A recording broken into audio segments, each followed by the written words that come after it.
Did you know some people say stevia was once used as birth control by old tribes? Now that is the kind of sentence that can make some ladies throw their sweetener packet across the kitchen, while others say, I guess I don't need that birth control anymore. So today, I want to do what we should always do with health claims that sound dramatic. Slow down, look at the history, look at the science, and then ask the bigger question. What sweeteners actually make the most sense, especially if you're trying to get off sugar, improve your metabolic health, and not lose your mind in the process? Because let's be honest, a lot of people are not trying to become perfect overnight. They're just trying to stop living on soda, dessert coffees, protein bars that taste like birthday cake candles, and healthy snacks that are basically candy wearing yoga pants. And that's where sweeteners come in. Not as a miracle, not as the foundation of health, but sometimes as a bridge. And bridges are helpful, as long as you remember you're supposed to cross them, not build a house on them. So let's tell the story, because the history of sweeteners is actually kind of wild. A lot of the early artificial sweeteners were discovered by accident. Saccharin goes way back to the late 1800s. Then cyclamate, then aspartame, then acetylsulfane potassium, then sucralose. And what's fascinating is that many of these weren't discovered because somebody was trying to create the perfect health food. They were discovered because chemists were doing chemistry. And humans, as usual, were still looking for a way to keep sweetness in the picture. That's really what this whole story is about. We love sweet taste. Our brains love it. Food companies definitely love it. And for a lot of people trying to heal, the hardest thing to let go of is not just sugar itself. It's the habit of needing everything to taste sweet. That's the deeper issue. So when I look at sweeteners, I'm not just saying, is this one safe? I'm also asking, is this helping somebody move in a healthier direction? Or is it keeping them trapped in the same pattern with a different label? Now, before we go further, let's deal with the stevia birth control rumor, because I know that's the spicy part. Yes, there really was an old study called Contraceptive Properties of Stevia rhabdomyana, published in 1968. And in that animal study, a water-based preparation of stevia plant reduced fertility in female rats. So that part is not completely made up. There is real scientific breadcrumb there. But this is where people online take one dramatic detail, throw it in a blender, and make a smoothie of confusion. Because the stevia used in that old animal research is not the same thing as purified stevia sweeteners people usually use today. That distinction matters. Modern stevia sweeteners are typically purified steviol glycosides, used in very small amounts. And that is very different from whole leaf stevia or crude plant extracts. The FDA makes that distinction explicitly. And EFSA established an acceptable daily intake for steviol glycosides of 4 milligrams per kilogram per day as stevia equivalents. So the better way to say it is this. Stevia has an interesting historical controversy, but that is not the same thing as saying your occasional stevia packet is acting like birth control. That would be a leap bigger than a blood sugar spike after a cinnamon roll. Now let me tell you where I land personally. My go-to sweeteners have generally been stevia, monk fruit, and allulose. And I think there are good reasons to justify that. Not because they are magical, not because they are perfect, but because in the right setting, they tend to make more sense than the alternatives. Let's start with stevia. One reason I like stevia is simple. They don't need much. It's very sweet, so the dose stays small. And in medicine, dose matters a lot. That's true for drugs, that's true for toxins. And yes, that's true for sweeteners too. There was a 2024 study called Comparison of a Daily Steviol Glycoside Beverage Sweetened with Stevia versus Sucrose on the Human Gut Microflora Profile and Function. And what I like about that study is that it helps calm down one of the big internet fears. In that trial, daily stevia at a moderate intake did not significantly change gut microflora or fasting cardiometabolic markers compared with the comparison drink. Now that doesn't mean stevia is a health food. It means it looked pretty neutral in that setting. And honestly, neutral is sometimes a big win when the alternative is a bunch of sugar. There's also a randomized controlled trial in people with type 2 diabetes entitled Effects of Stevia on Glycemic and Lipid Profile of Type 2 Diabetic Patients. which helps support the idea that stevia is not doing something dramatic and reckless to blood sugar in the way regular sugar does. Now let's move to monk fruit. Monk fruit is another one I like, again for a very practical reason.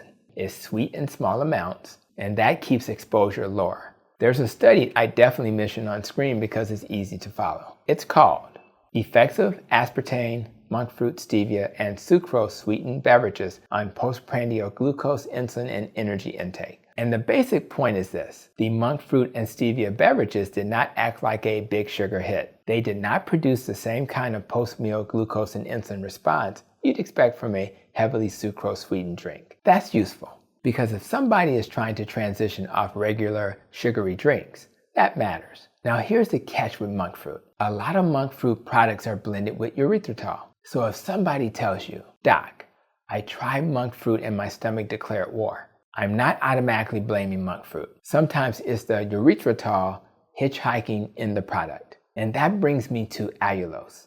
Allulose is probably the most interesting of the three, because unlike stevia and monk fruit, which are ultra sweet in tiny amounts, allulose behaves more like a sugar in the kitchen. But metabolically it acts differently. That's why so many people get excited about it. There are a few studies here that make it worth talking about. One is the effect of small doses of fructose and allulose on postprandial blood glucose regulation in type 2 diabetes. Another is effects of D-allulose on glucose tolerance and insulin response to a standard oral sucrose load. And together, those studies suggest that allulose may help reduce post-meal glucose and insulin responses in certain settings. That's a pretty big reason to keep it on the list. There's also a study called a preliminary study for evaluating the dose-dependent effect of D-allulose for fat mass reduction in adult humans, which is interesting because it hints at possible body composition benefits.